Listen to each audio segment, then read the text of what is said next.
Hello friends, welcome to my channel Roam and Taste. আজকে আমি তোমাদের জয়সলমেরের কথা বলবো। জয়সলমের অবস্থিত রাজস্থানে। যারা রাজস্থান বেড়াতে যাবে তাদের বাকেট লিস্টে জয়সলমের অবশ্যই থাকবে। জয়সলমের ফোর্ট হচ্ছে একটি বিখ্যাত ফোর্ট যেটা জয়সলমেরে অবস্থিত। এই জয়সলমের ফোর্ট দেখার অভিজ্ঞতা আমি তোমাদের বলবো। এছাড়াও বলবো এই ফোর্টের নানা রহস্যের কথা এবং এই ফোর্টের অপূর্ব সুন্দর কারুকাজের কথা। তো ভোরবেলায় উঠে জয়সলমেরে আমরা ঠিক করেছিলাম জয়সলমের ফোর্ট দেখব। জয়সলমের ফোর্ট দেখার আদর্শ সময় হচ্ছে ভোরবেলায়, নয় একদম ভোরবেলা আর না হলে সানসেটের সময়। তবে আমি অ্যাডভাইস করব এই সব জায়গায় ভোরবেলায় গেলেই সব থেকে সুন্দর, কারণ ভোরে সূর্যের আলোটা যখন পড়ে তখন এই ফোর্টকে একদম সোনার মতন দেখতে লাগে।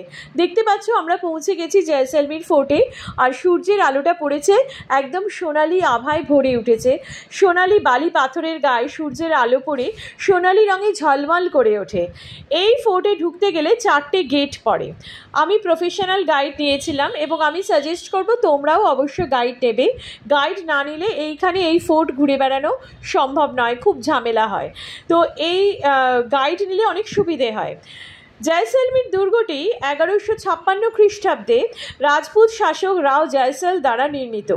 এই দুর্গটি মরুভূমির মাঝে এক উঁচু পাহাড়ের উপর অবস্থিত, যার নাম ত্রিকুট পাহাড়। প্রায় 800 বছরের ইতিহাস বহন করে এই দুর্গ রাজস্থানের বাণিজ্য ও যুদ্ধের এক গুরুত্বপূর্ণ কেন্দ্র ছিল। জয়সলমেরে আলুর পরোটা সহজলভ্য। সকালবেলায় জলখাবারে আলুর পরোটা খেয়ে নিলাম। আলুর পরোটার সাথে টক দইয়ের রায়তা দিয়েছিল। তো আলুর পরোটা আর টক দই দিয়ে ভালো মতন জলখাবার খেয়ে আমরা কেল্লা দর্শন করতে গেলাম, কারণ কেল্লা বেড়াতে অনেকটা সময় লাগবে। পেটে খাবার না থাকলে কিন্তু খিদে পেয়ে যাবে। ইনি হচ্ছেন আমাদের গাইড, যিনি আমাদের সোনার কেল্লা সম্পূর্ণ ঘুরিয়েছেন এবং সম্পূর্ণ তথ্য দিয়েছেন। হোটেল থেকে সোনার কেল্লা যেতে গেলে গাড়িতে জাস্ট একটুখানি মানে কিছুটাই, কারণ আমরা একদম সোনার কেল্লার সামনেই হোটেল ছিল, সেই হোটেলেই ছিলাম। তো গাড়িতে জাস্ট একটুখানি, কিন্তু গাড়ি যেখানে পার্ক করবে সেখান থেকে অনেকটাই হাঁটতে হবে। এটা হচ্ছে পার্কিং প্লেস। এই পার্কিং প্লেসের থেকে এবার হাঁটা শুরু করতে হবে কেল্লা দেখার জন্য। প্রসঙ্গত বলে রাখি, সোনার কেল্লা হচ্ছে এমন একটা কেল্লা যেখানে আজও মানুষজন থাকে সম্পূর্ণভাবে, মানে ঘর বাড়ি তাদের পরিবার নিয়ে প্রচুর মানুষ কিন্তু এই কেল্লায় বসবাস করছে। এবং গাইড জানালেন যে এখন এই কেল্লায় এরা এত বেশি জলের খরচ কিংবা সব কিছু করে যে যার ফলে কেল্লা কিন্তু সেইভাবে রক্ষণাবেক্ষণ করা সম্ভব হয়ে উঠছে না। যা হয় মানে পপুলেশন বেড়ে গেছে, কিন্তু সেইভাবে কেল্লার মেনটেনেন্স সেইটা কিন্তু ভালোভাবে হচ্ছে না।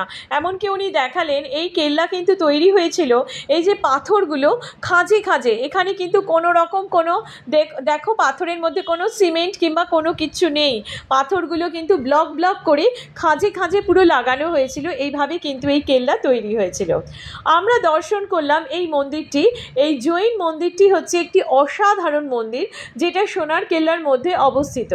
এই মন্দিরের ঢোকার জন্য আলাদা করে টিকিট লাগে, আর মোবাইল ব্যবহার করলে মোবাইলের জন্য আলাদা চার্জ লাগে। এই জৈন মন্দিরটা কিন্তু অবশ্যই যাবে।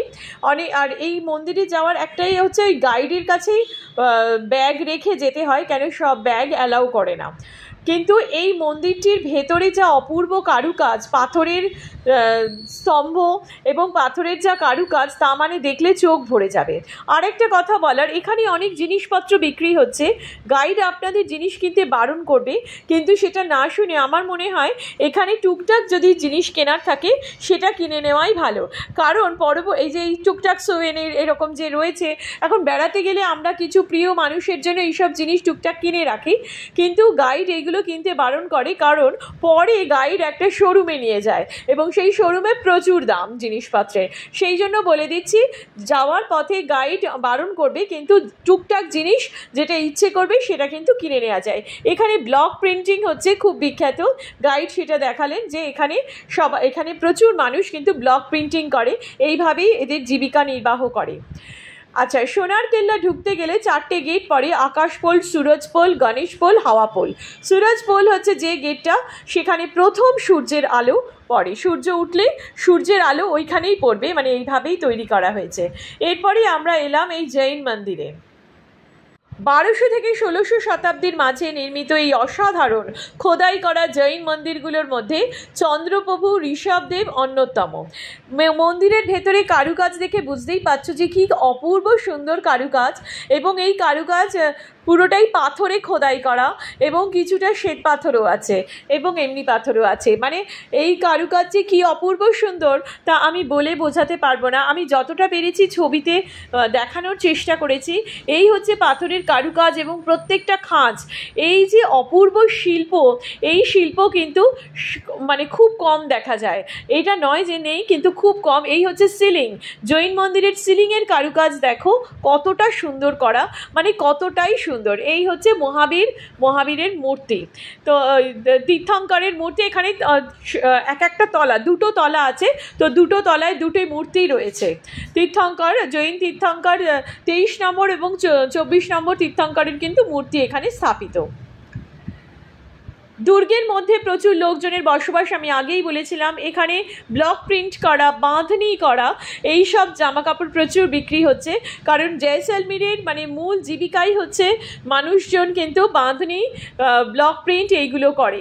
আর পাথর খোদাই তো আছেই, পাথর খোদাই, এই যেতে যেতে নাগরাই জুতো এগুলো সবই পাওয়া যাবে, কিন্তু একটু দর করে কিনতে হবে জিনিসপত্রের, কিন্তু দামটা এরা বোঝাই যাচ্ছে যে এটা ট্যুরিস্ট স্পট, সেহেতু দামটা কিন্তু অনেকটাই বাড়িয়ে বলা হয়।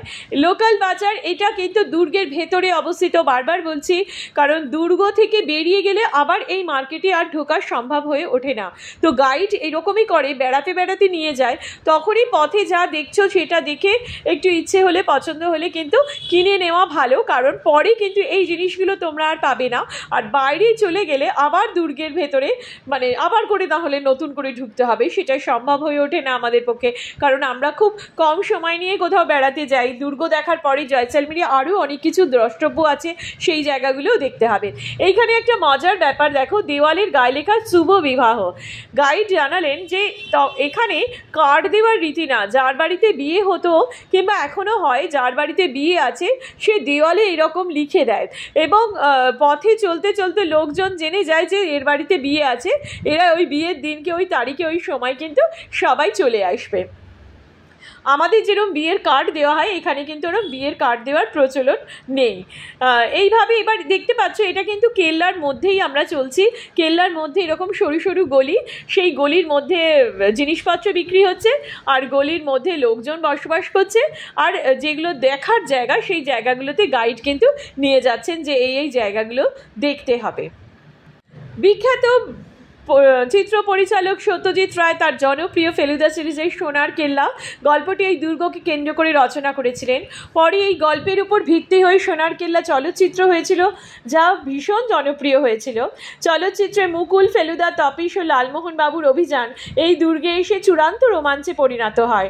সত্যজিৎ রায়ের সেই ছবি আজও পর্যটকদের কেল্লার প্রতি আলাদা আকর্ষণ সৃষ্টি করে, এবং আমরা যারা বাঙালি তারা অবশ্যই এই সোনার কেল্লা অর্থাৎ জয়সলমীর ফোর্টে ঢুকেই কিন্তু সত্যজিৎ রায় কোথায় শুটিং করেছিলেন এবং কোথায় মুকুল দাঁড়িয়েছিল সেই জায়গাটা আমরা দেখতে চাই, এবং গাইডরাও খুব যত্ন সহকারে সেইটা কিন্তু দেখিয়ে দেয়। যে স্থানে মুকুল ময়ূরের পেছনে যাচ্ছিল, দৌড়চ্ছিল, সেই জায়গাটাও কিন্তু খুব সুন্দর করে দেখিয়ে দেয়। এই হচ্ছে রাস্তা, যে রাস্তাটা ধরে ধরে আমাদের এগিয়ে যেতে হবে কেল্লার পথে। কেল্লার মধ্যে লুকিয়ে আছে নানা রহস্য। কিছু ঘর আজও বন্ধ করা আছে, যে ঘর খোলা হয় না। জনশ্রুতি আছে যে রাজপুত রাজা রাও জয়সল এক সাধারণ রাজপুত্রীর প্রেমে পড়েছিলেন, যিনি কোনো এক মন্দিরে পূজারিণী হিসেবে কাজ করতেন। সমাজের ভয় সেই প্রেম স্বীকৃতি পায়নি, কিন্তু রাজা তাকে একটি গোপন গুহা কুঠরিতে রেখে দিয়েছিলেন। এই কুঠরি এখনও দুর্গের গভীরতায় অন্ধকারের মধ্যে রয়ে গেছে, সেখানে অনেকেই যাওয়ার সাহস পান না। রাতের বেলায় সেই গুহা থেকে নারী কণ্ঠের গান শোনা যায়, এমন দাবি বহু স্থানীয় মানুষের। এক কিংবদন্তি অনুসারে জয়সলমীর দুর্গের নিচে রয়েছে এক বিশাল গুপ্তধন, সোনার মুদ্রা, অলঙ্কার, অস্ত্রশস্ত্র। সেই ধন লুকোনো হয়েছিল যুদ্ধের সময়। তবে এক তান্ত্রিক ভবিষ্যৎবাণী করেছিলেন, এই ধনের সন্ধানে যে যাবে সে অভিশপ্ত হয়ে ধ্বংসের পথে যাবে। এজন্য রাজারা এই গুপ্তধন খোঁজার চেষ্টায় নিষেধাজ্ঞা জারি করেন। এখনও অনেক গবেষক দাবি করেন যে দুর্গের ভিতরে এমন অনেক বন্ধ কুঠরি আছেন যা স্পর্শ করলে দুর্ঘটনা ঘটে। দুর্গে রাতে পাহারা দেওয়া গার্ডদের অনেকেই দাবি করেন গভীর রাতে তারা অদ্ভুত শব্দ শুনতে পান, পদচারণা, দরজা বন্ধ খোলার আওয়াজ, সাদা ছায়া চলাচল দেখেছেন। বিশেষ করে রাজমহলের পুরনো অংশে নানা রকম কাহিনী এবং নানা রকম প্রেতাত্মার আছে বলে তারা মনে করেন। এই হচ্ছে মুকুল, এই অংশে হচ্ছে সত্যজিৎ রায় সোনার কেল্লার শুটিং হয়েছিল। এই দরজাটা থেকেই আর কি, ওই দরজা দিয়ে বেরিয়েছিলেন। তো এই জায়গাটা দেখিয়ে গাইড বলে দেয় যে কীভাবে সিনেমার শুটিংটা হয়েছিল, সেটা খুব সুন্দর করে উনি গল্প করে বলেন। এবং এখানে মানে বাঙালি মাত্রই ওখানে গিয়ে কিন্তু একটু ছবি তোলে, কারণ ওখানে যেহেতু আমাদের প্রিয় পরিচালক সত্যজিৎ রায় শুটিং করেছিলেন। সোনার কেল্লার নাম কেন? এই কেল্লার সোনালি বালি পাথর সূর্যের আলোয় উজ্জ্বল হয়ে ওঠে বলে এর নাম সোনার কেল্লা। স্থানীয় লোককথা অনুযায়ী কেল্লার ভিতর সত্যিই ছিল একটি গুপ্তধন, যা সোনার রত্ন মূল্যবান ধনসম্পদে ভরা। সেই সোনার হদিশ আজও কেউ পায়নি, তাই এর নাম সোনার কেল্লা। এখানেও আছে জহর কুঠুরি। রাজপুত নারীরা শত্রুর হাতে পড়ে অপমানিত হওয়ার আগে জহর বা আগুনে আত্মাহুতি দিতেন। জয়সলমীর দুর্গেও এইরকম জহর কুঠুরি আছে, যেখানে রানীরা গণ আত্মাহুতি দিয়েছিলেন। জনশ্রুতি আছে প্রতি পূর্ণিমা রাতে সেই স্থানে নারীদের কান্নার আওয়াজ, চুরির ঝনঝন শব্দ শোনা যায়। স্থানীয়রা বিশ্বাস করেন আত্মার শান্তির জন্য সেখানে কেউ যেন না যায় এবং কেউ যেন মোমবাতি না জ্বালায়। এটি হচ্ছে রয়্যাল প্যালেস, রাজপরিবারের বাসভবন ছিল, যেটি এখন জাদুঘরে রূপান্তরিত হয়েছে। বিশ্বাস করা হয় এই দুর্গের নিচে বিস্তৃত গোপন সুড়ঙ্গ ছিল, যা কেল্লাকে মরুভূমির নানা অঞ্চলের সঙ্গে যুক্ত করত। অনেক সুড়ঙ্গ এখনও বন্ধ বা অজানা, কিছু অংশে প্রবেশ নিষিদ্ধ। গাইড এবং স্থানীয়রা বলেন কিছু সুড়ঙ্গ নাকি গেলে আর পথিক ফিরে আসে না। বিশেষজ্ঞদের মতে এই সুড়ঙ্গগুলির ভেতরে কোথাও আছে সেই সোনা, যার জন্য দুর্গের নাম সোনার কেল্লা। একবার একজন তান্ত্রিক সাধু রাজাকে সাবধান করে দিয়েছিলেন, বলেছিলেন এই কেল্লা যখন সম্পূর্ণ হবে তখন পতনের শুরু হবে। রাও জয়সওয়াল সেইটা উপেক্ষা করেননি, নির্মাণ শেষ করেছিলেন।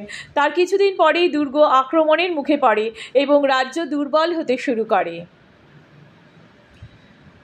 এই অভিশাপ নিয়ে এখনও বিশ্বাস প্রচলিত, এই সোনার কেল্লা কখনো কারো জন্য চিরস্থায়ী গৌরব নিয়ে আসেনি। এই দুর্গটি রাজস্থানের প্রাচীন বাণিজ্য পথের পাশে হওয়ায় এর বাণিজ্যিক গুরুত্ব ছিল বিপুল। বহু শতাব্দী ধরে এই দুর্গ বহু যুদ্ধের সাক্ষী থেকেছে।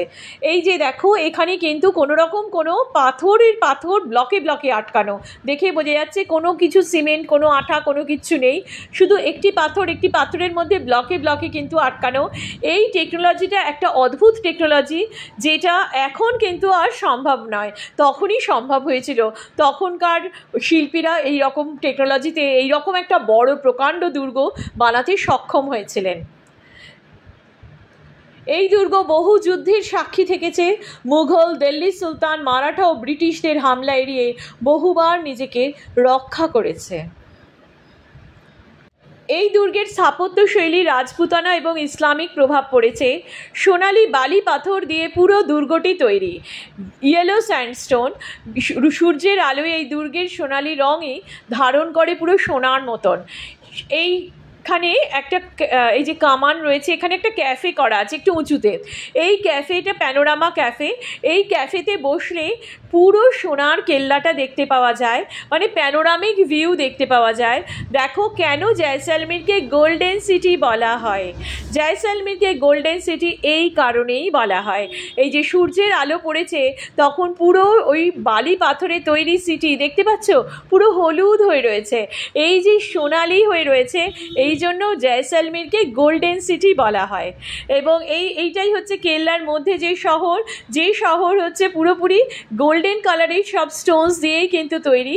পুরো প্যানোরামিক ভিউ এইখান থেকে দেখতে পাওয়া যায়। সোনার কেল্লার এই অংশটি থেকে যখন কেল্লার চারপাশ দেখা যায় তখন মনে হয় যেন এক স্বপ্ন রাজ্য দেখছি। মানে এত সুন্দর দেখতে লাগে যে আমি ভাষায় তা প্রকাশ করতে পারছি না। দেখে বুঝতেই পারছো চারিদিক সোনালি সোনালিতে ভর্তি।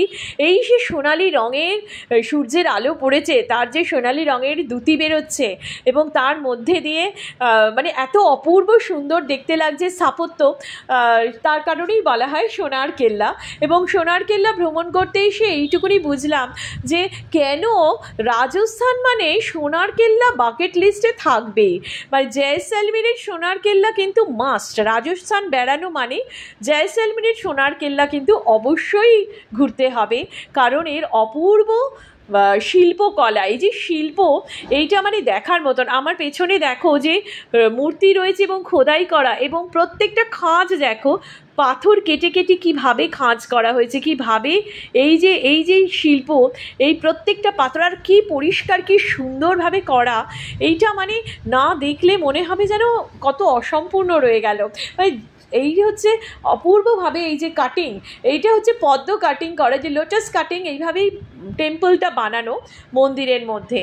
আর এই হচ্ছে ব্লক, দেখতে পাচ্ছ প্রত্যেকটা পাথরের মধ্যে কিন্তু কোনো জোড়া নেই, পাথরের ওপর রয়ে গেছে, এইভাবেই এই জয়সলমীর রয়ে গেছে। গাইড দেখাবে এই ফসিল স্টোন, এইটা হচ্ছে এই জয়সলমীর কেল্লার মধ্যেই পাওয়া যায়, আর আমি বাইরে কোথাও দেখিনি। ফসিল স্টোন, হেবার্স ফসিল স্টোন দিয়ে তৈরি গ্লাস এবং বাটি আছে, এবং ওনারা বলছেন যে এই গ্লাসের উপকারিতা হচ্ছে এর ভেতরে জল রাখলে সেই জল খেলে কোনো রকম কোনো অসুখ বিসুখ করে না এবং শরীর খুব সুস্থ থাকে। তো এইটা হচ্ছে এই যে হেবার ফসিল স্টোন, এখানকার এটা বিখ্যাত এবং সেটা বেশ দাম, 400 টাকা থেকে শুরু, ছোট থেকে আর একটু বড় এরকম বিভিন্ন সাইজের গ্লাস আছে, বাটি আছে। যাদের ইচ্ছে তারা এখান থেকে কিনে নিতে পারে, ওরা সার্টিফিকেটও দেবে যে এটা জেনুইন বলে। এই দুর্গের প্রাচীর 30 ফিট উঁচু, আর এখানে 99টি শক্তিশালী গোলাকার বুরুজ আছে। পাথরের সূক্ষ্ম জালি কাজ, যেখানে আলো বাতাস চলাচল করতে পারে।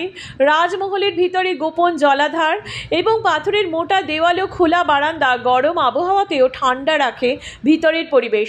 ভেতরে কিন্তু বিন্দুমাত্র গরম করবে না। প্রবেশদ্বারগুলোর সামনে বাঁকানো পথ, যাতে যুদ্ধহাতি সহজে ভিতরে প্রবেশ না করতে পারে। রাজমহল প্যালেসের মধ্যে আছে রাজসিংহাসন কক্ষ, রাজপরিবারের ব্যবহৃত অস্ত্র, পোশাক ও আসবাব, এটি জাদুঘর হিসেবে রূপান্তরিত হয়েছে।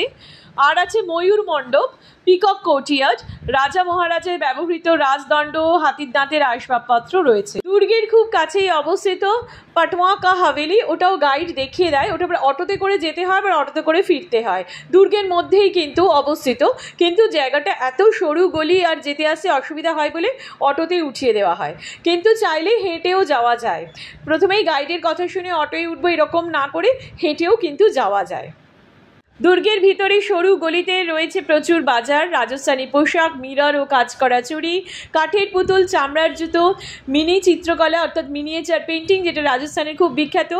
আরেকটা এখানে হচ্ছে এখানকার রাজস্থানী পুতুল, এই পুতুল আমার মনে হয় জয়সলমীরে এসে একটু পুতুল কেনা, মানে যারা কিনতে ভালোবাসে জিনিসপত্র ঘর সাজানোর, তারা কিন্তু এখান থেকে এই পুতুলগুলো কিনতে পারে অনেক কম দামে। এই পুতুলগুলো কেল্লার মধ্যে বিক্রি হচ্ছে, কেল্লার বাইরে কিন্তু এই পুতুলগুলো আমি দেখেছি অনেক বেশি দাম। এগুলো 200 টাকা জোড়া থেকে শুরু, রাজা এবং রানীর পুতুল থাকে। প্রত্যেকটি ফটক, 4টে ফটক আছে, প্রত্যেকটি ফটক ভিন্ন স্থাপত্য বৈশিষ্ট্য বহন করে। এগুলোর গায়ে খোদাই করা হাতি ও যুদ্ধের দৃশ্য ইতিহাসের সাক্ষী।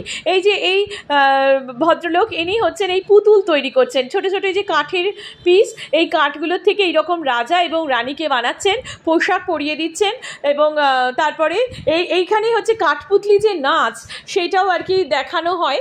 সেটা যেমন কিছু জায়গায় দেখিয়েও দেয় যে কীভাবে এই দুটো পুতুলকে দিয়ে নাচ হয়। কাঠপুতলির নাচ হচ্ছে রাজস্থানের একটা বিখ্যাত ফোক ডান্স, এবং এটা এই যে এইভাবে পুতুলগুলো সুতোয় বাঁধা, এইভাবে ধরে ধরে ওরা নাচটা দেখায়। এগুলো 200 টাকা 250 টাকা থেকে জোড়া শুরু, একটু দাম করে নিতে হবে। সোনালি বেলে পাথরের কিছু জিনিস কিনতে গেলে এইখান থেকে কেনা যায়। এটা হচ্ছে একটা বেশ বড় শোরুম, কিন্তু ওখানে একটু দামটা একটু বেশি। আমার মনে হয় লোকাল মার্কেট যেটা, সেখান থেকে কিনে নেওয়া বেটার, কেন সেখানে দামটা একটু কম আমি দেখেছি। আর এই শোরুমে গাইড এসে ঢুকিয়ে দেয়, কারণ আমরা সবাই জানি এখান থেকে জিনিস কিনলে একটা গাইডের কমিশনের ব্যাপার থাকে, এবং সেই কারণে এখানে জিনিসপত্রের কিন্তু খুবই বেশি দাম। তো এবার এইখানে এইরকম এই হচ্ছে অরিজিনাল বালি পাথর, যেটা যে পাথর দিয়ে তৈরি হয়েছিল ওই জয়সলমীর দুর্গ, সেই পাথর রয়েছে।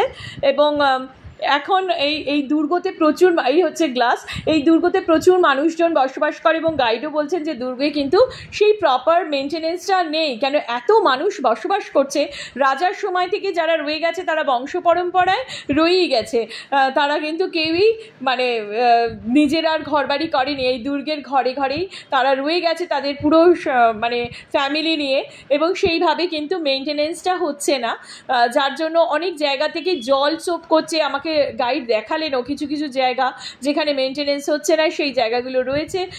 সরকার থেকে বলা হয়েছে, এখন দেখা যাক, কারণ এই সব হেরিটেজ বিল্ডিং আমাদেরই সুন্দর করে রাখা কর্তব্য, আমাদেরই দায়িত্ব এগুলোকে ঠিক করে রাখা, না হলে আমাদের পরবর্তী প্রজন্ম এসে কিছুই দেখতে পাবে না। আচ্ছা, এখানে বিখ্যাত বেসনের লাড্ডু, এই ধনরাজ রানমলের দোকান, এইটাও দুর্গের মধ্যেই। এইখানে হচ্ছে বিখ্যাত, দুর্দান্ত খেতে এই লাড্ডু, এটা রাজস্থানের মানে জয়সলমীরের স্পেশাল মিষ্টি। এইটা মানে দারুণ খেতে, তোমরা এখানে খেতে পারো, আর এখান থেকে কিনে বাড়ির জন্য নিয়ে যেতে পারো, এবং সেটা 1 মাস ভালো থাকে। আমি কিনেছিলাম এবং আমি দেখলাম হ্যাঁ 1 মাস কিন্তু বাড়িতে নিয়ে গিয়ে খুবই ভালো রয়েছে, এমনভাবেই এরা বানায়। কেমন লাগলো ভিডিওটা অবশ্যই কমেন্ট করে জানিও, শেয়ার করো, সাবস্ক্রাইব করো, আরও যাতে এইরকম ভিডিও দিতে পারি। যারা পুজোর সময় রাজস্থান যাবে বলে ভাবছো, তারা অবশ্যই জয়সলমীর বেড়াবে, এবং আরও যদি কিছু ইনফরমেশান লাগে আমাকে কমেন্ট করো, তাহলে আমি বলে দিতে পারবো, যথাসম্ভব সাহায্য করব আরও ভালোভাবে কী করে জয়সলমীর ঘোরা যায় সেটার জন্য, কারণ জয়সলমীর একটা অপূর্ব সুন্দর জায়গা, মনে রাখার মতন জায়গা। টাটা।